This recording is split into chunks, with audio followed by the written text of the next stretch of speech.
Oh my god. I recently demoed the Blizzard Rustler 11 on the legendary slopes of Whistler Blackcomb.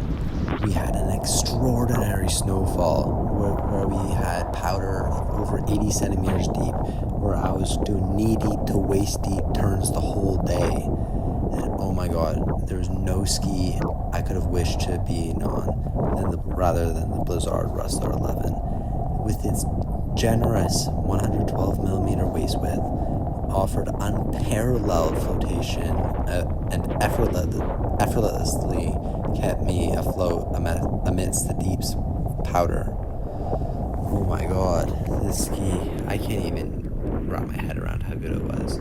I mean, contrary to my initial assumptions about it going to be bad on groomed trails, the Rustler 11 actually destroyed them. Like, I still kind of had 5-10 centimeters on the groomed trails, so they weren't fully groomed, but it still killed it.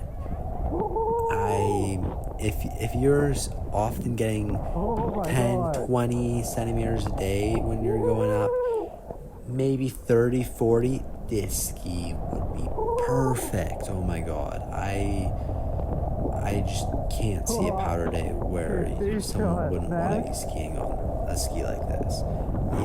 It's so diverse in its market.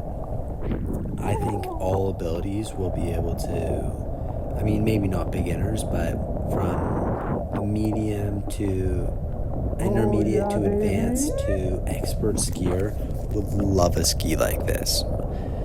Yeah, I don't know. That's it for my review. I've got the rest of the video of me skiing on it if you guys want to scroll through it.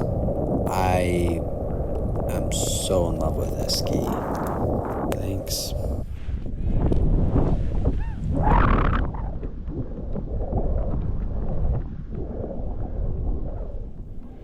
Oh. Yeah!